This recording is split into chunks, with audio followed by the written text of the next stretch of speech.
Me corta por dentro como estilhaços de vidro transparente do prato quebrado ontem no jantar o medo deles e a sua ausência. O buraco deixado em minha carne ainda cicatriza, mas o que dói é sentir-se como uma bomba, ali, no meio do círculo vazio, deixado por todos. Nas ruas, nos prédios e ainda em mim, corre o meu sangue, positivo, humano. Eu vivo e sinto o cheiro das tardes se findando e recomeçando todos os dias. Continuo. O que mata não está em mim. Vem de corações doentes, de quem não se livrou dos medos de estimação e ainda coleciona preconceitos nas gavetas e cabides do armário. O que mata não é o meu sangue, é ainda não terem queimado as roupas velhas, rasgadas, manchadas e ultrapassadas. O que mata é a falta de amor. Bonito esse poema. Eu gosto muito dele.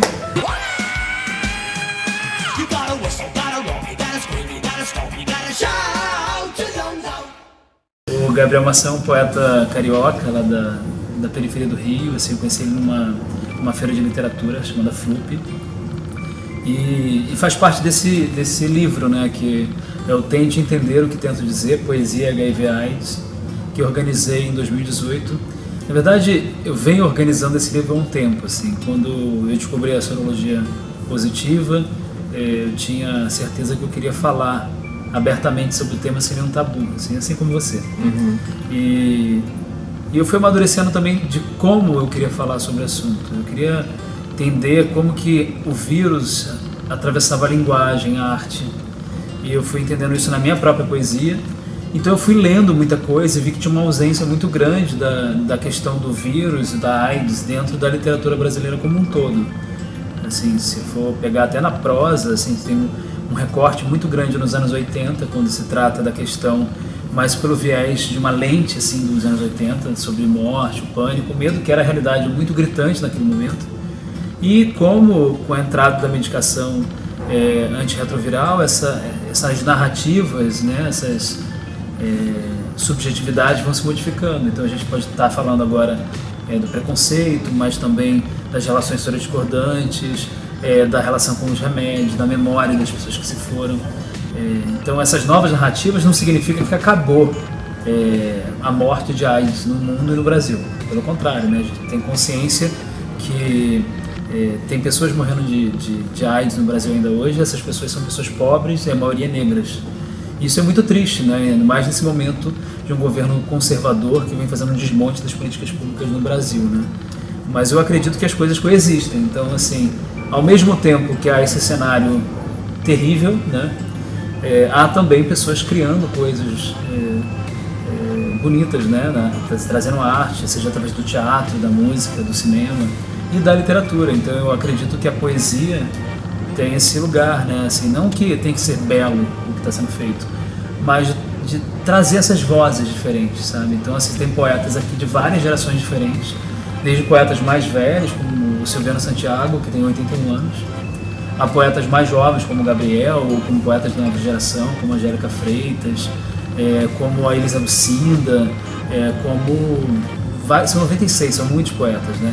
E alguns publicando pela primeira vez, outros com livros já publicados. Isso é muito legal, né? Porque você tem essa diversidade, que é a diversidade da realidade da questão do HIV, né? O HIV, o debate sobre o HIV é muito diverso. Você tem que abarcar todas as realidades do ser humano que lida com aquela questão, né? E assim é a vida e assim é a arte, eu acredito, entendeu? Acho que é por aí. Ai, que maravilhoso! Gente, ó, seguinte... tô aqui em Porto Alegre e tive o prazer aqui de cruzar na minha vida aqui com essa pessoa incrível que tem um trabalho incrível, um trabalho lindo.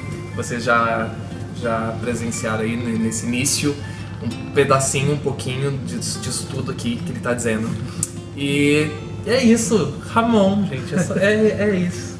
Simples, fale quem é você, Ramon. Eu sou Ramon, eu sou um rapaz de Araruama, do interior do Rio, mas eu moro no Rio há alguns anos. Você usa Ramon Nunes? Eu usava só Ramon Melo, mas agora eu uso Ramon Nunes Melo. Você usa os dois? Atualmente eu uso os dois porque eu resolvi adotar o sobrenome da minha mãe, eu só usava do meu pai. Aí eu comecei a falar, que coisa patriarcal, né? Assim, eu queria trazer um pouco mais de delicadeza pra minha vida, achei que era importante trazer o nome dela. Boa. E aí eu comecei a fazer isso.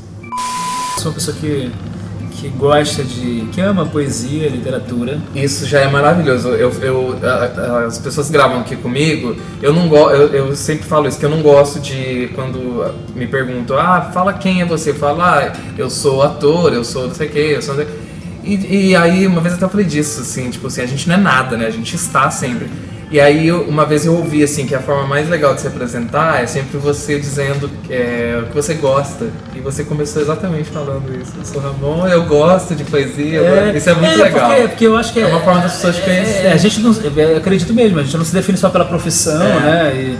E eu acho que também pelas coisas principalmente pelas coisas que a gente gosta, até pela questão, por exemplo, da soropositividade, eu não falo eu sou soropositivo. Sim. Eu falo eu estou, porque eu acho que é uma condição.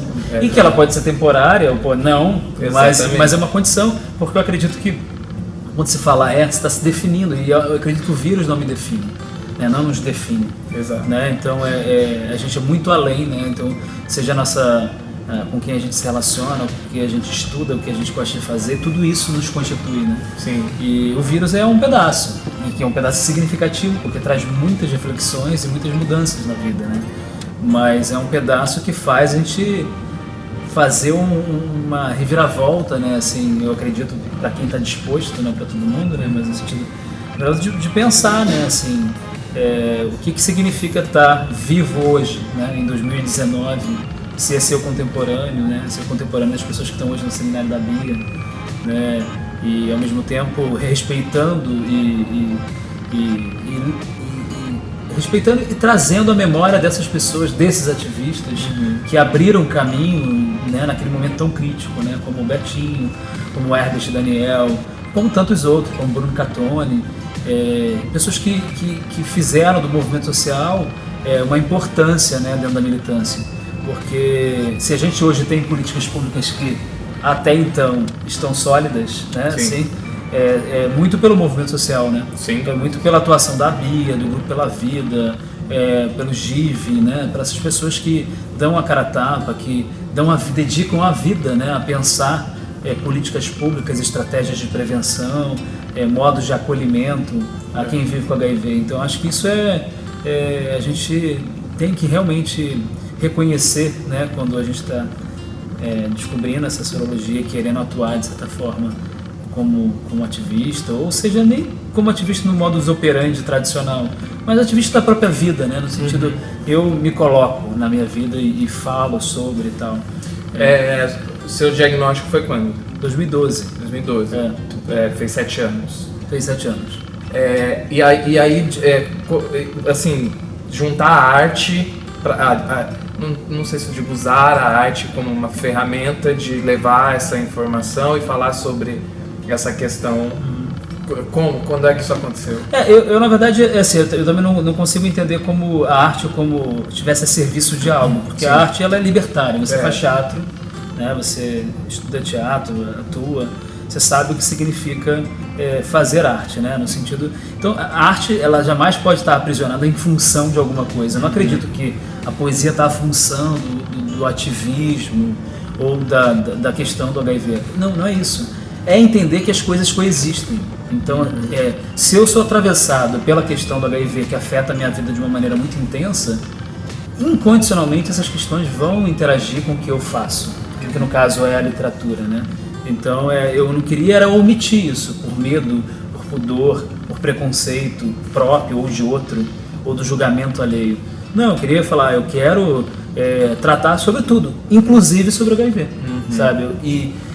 Eu acredito que se a gente naturalizar mais a questão, não digo, digo naturalizar mesmo porque não é banalizar, não é tratar o HIV, é muito fácil ver com o HIV, não é fácil ver com o HIV, é difícil pra caramba, porque envolve romantizar, né? Não é romantizar, é legal, não tem como, não é isso, mas não é legal, né? Você tem que tomar medicação todos os dias. Pô, ainda bem que a medicação hoje em dia é muito melhor, muito mais avançada do que nos últimos anos, tem menos efeito colateral, mas você pode tornar as coisas mais leves e mais naturais. Então, assim, poder conversar, como a gente está fazendo aqui, sobre a questão, isso deveria ser uma condição natural de tudo. Poder conversar com a família, com o namorado, com a namorada, num bar, em casa, com a família, na mesa de jantar. Se isso acontecer, cara, o avanço é enorme. Porque hoje a maior questão, para além das questões de política pública e da falta de medicação, de acesso, de informação que ocorre, é justamente o preconceito, né? Então, assim, muita gente sofre muito mais com o preconceito do que com a possibilidade de iniciar um tratamento, né? Então, acho que é por aí. Você que... sentiu você viveu esse preconceito? Não, assim, eu acho que eu sofri mais o meu auto-preconceito, entendeu? O meu lugar do... o que os outros vão pensar, ou então querer caracterizar o que significa estar soropositivo, o julgamento, sabe? O meu era maior do que o que eu percebia, né? Porque deve existir assim, mas também tem uma coisa que quando você abre a sorologia, eu acho que você deve perceber isso, assim, se você aproxima, quem tem que se aproximar? Quem tem preconceito e tem medo, geralmente tem medo até de chegar perto. Né? Tem um poeta que é o Rodrigo de Souza Leão, ele fala assim: eu digo que eu sou esquizofrênico para quem tem medo de gente louca, não chegue nem perto de mim. Maravilhoso. Então é um pouco por aí, entendeu? Assim. É isso. É isso, total. E explica um pouco mais, assim, aí você faz poesia, você resolveu então escrever poesias sobre a questão da sorologia também. Não sobre a questão da sorologia, na verdade, assim, eu já escrevia poesia anteriormente à sorologia e, na verdade, eu comecei... Antes de abrir? Antes de abrir publicamente, eu já publico desde 2009, então tem 10 anos que eu publico poesia, também escrevo prosa, mas eu queria entender de que forma que o vírus atravessava o meu fazer poético, né? A minha escrita, de que maneira que isso acontecia. Então eu fui permitindo que esses poemas ou essa escrita fosse infectada pelo vírus, no sentido, né? Sem medo, sem medo de estar... eu não tenho receio de fazer isso, porque assim, eu não acredito que a literatura é o lugar da bandeira, né? de um movimento, não é isso que eu quero.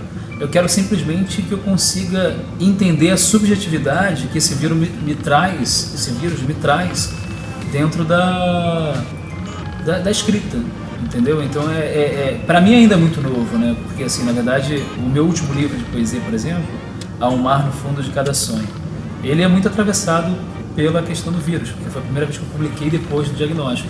Eu fiquei entre 2012 até 2016 para conseguir publicar o livro. Então, eu escrevi, fui amadurecendo, fui entendendo o que eu queria, de que forma e tal.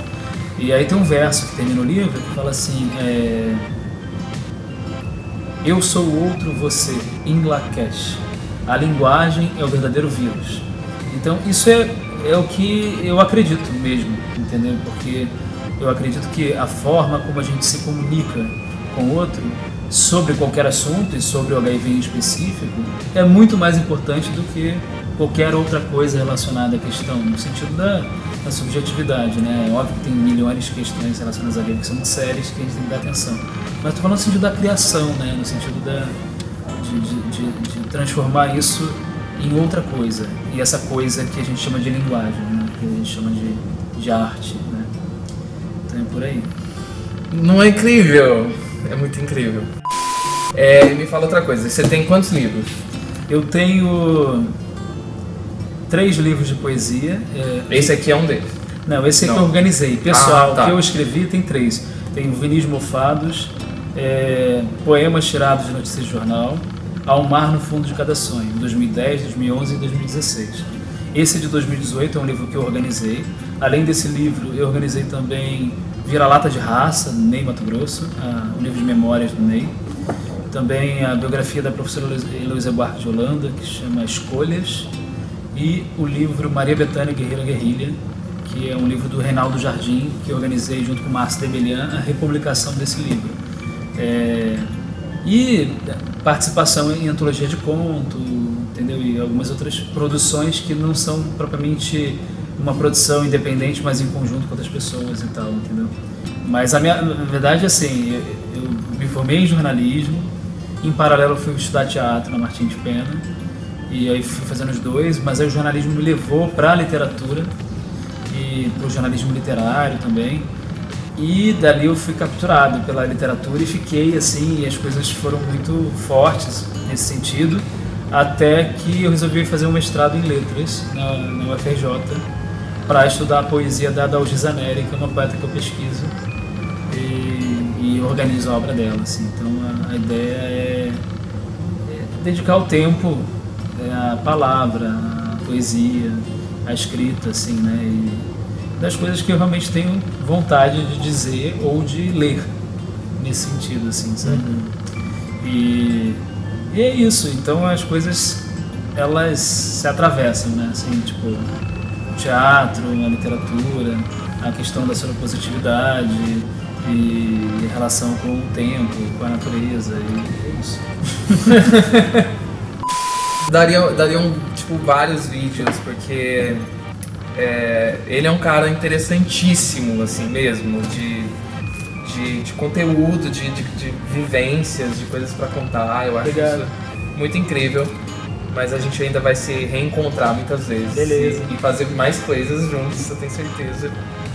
E eu quero te agradecer demais por ter topado gravar. Imagina, eu que agradeço a oportunidade. Eu acho parabéns pelo trabalho, porque eu acredito que quanto mais pessoas falarem sem nenhum medo sobre a vivência com HIV, mais informação que a gente tem jogada aí nessa rede, né, que nos conecta a todos aí à internet. Então é importante, né, porque somos 800 mil pessoas com HIV no Brasil. Né, então é muita gente, né, e cada vez mais a gente vê que aumenta o número de infecções. Então quanto mais informação a gente puder passar, acho que é melhor. Então, boa sorte. Obrigado. E parabéns. Obrigado Tá mesmo. Muito obrigado. E aqui, encerra com mais uma. Mais um poema? Mais um poema.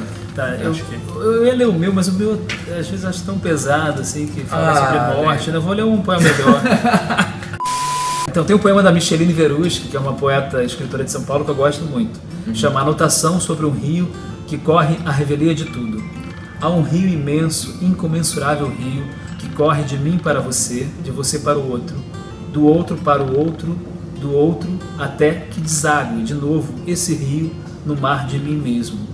Nem a confusão dos homens, nem o turbilhão da AIDS, nem a marcha insana da ignorância, nem o ruflar das asas do tempo impedem esse rio de correr. Rio imenso, incomensurável rio, de mim para você, amor. Muito bom, lindo. Então, gente, se vocês gostaram aí desse vídeo, deixa o like, se inscreve no canal, aquela coisa toda que eu sempre falo. E eu vou deixar aqui também as redes sociais do Ramon pra vocês acompanharem, conhecer o trabalho dele, que é muito bonito. E por lá a galera tem acesso a como tem um site lá, www.ramonnunismelo.com.br. Vai estar aqui embaixo. Que tem as informações dos livros e tal, assim. Tá bom? Então, maravilha. Então é isso. Então, até o próximo vídeo. Aquela beija. Tchau. Gostou? Obrigado.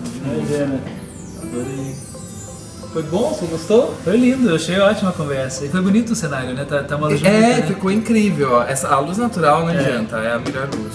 E aí quando eu acho uma janela, todos os meus vídeos eu sempre faço e essa frente com uma luz janela. tá bonita mesmo, assim. Não vai ficar luz muito indireta, não ia dar certo. Olha, tem, esse lírio maravilhoso. Ficou lírio. Tá, eu sou bicho, tem que ser